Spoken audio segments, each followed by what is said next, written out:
Hey guys, Just Jul with a lancet knife, and today I'm reviewing the Cold Steel Ti-Lite, the 4-inch model. So there are a lot of model options for this, both in different colors, different blade steel colors, different blade steels. There's also a 6-inch model, I believe. So I got the 4-inch. I believe this one is the, if you want to go by numbers, 26 SPODBK. So this one has the OD green Zyx handle, and it has the AUS 8A blade steel. This is a spear point, of course. It's got a flat grind, black finish on this one. I also have these are both the newer models of the Ti-Lite 4-inch, the blackout one. There's also a Chris Reeve, or not a Chris Reeve, Chris wavy blade model where the blades, you know, wavy, obviously. So overall, this thing is 9 inches. It's got a 4-inch AUS 8A blade. No jimping, but blade is deployed with either the single-sided thumb stud, so you got this right here, or you can use the front flipper, I guess you could call it. I call it more of a side flipper because of how it's positioned and the fact that there's two of them. Could be dual-sided flipper studs, but you just use this one to open it like that. Very solid liner lock up here. Of course, it's got the Zyx handle. It's got a tip-up right-hand pocket clip.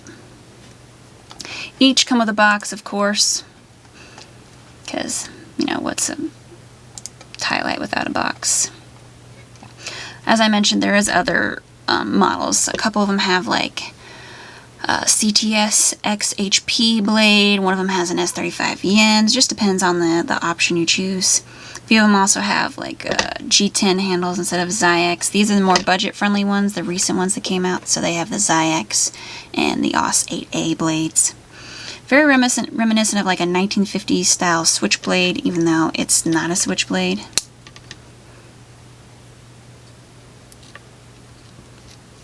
I'll show you open again. Only weighs about 3.7 ounces, 3.5, somewhere around there. Very tactical looking knife, and probably for use as well. But it does things too, like cut boxes, so if you really want to use it for that, you can, of course. Overall, I have nothing bad to say about Cold Steel on this knife. It's a great design. I love that they did more models in different colors and different steels, so if you want a little higher end steel, they have that. If you want something that's very budget friendly, then they got this one now. So very affordable. I love the function.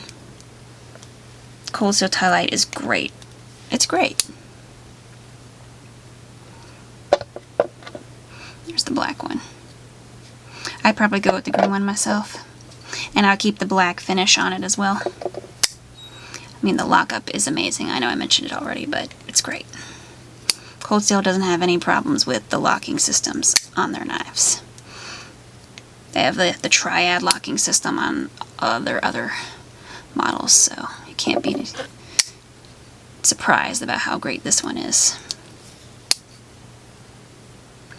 Alright, so overall I give the Cold Steel Ti-Lite an A. It's great design, great lockup, solid steel. Of course, if you want something a little more higher end in the steel, I have nothing negative to say about AUS 8A. I mean, Cold Steel is very big on AUS 8 and AUS 10, so doing it for years, I haven't seen any problem with it on like traditional knives like Cold Steel, Holdout, or things like that. It's always been working.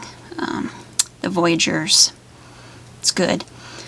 So you can always go with something a little more higher end, like CTS, XHP, or an S35EN one. Or if you want something bigger, they got 6 inches as well.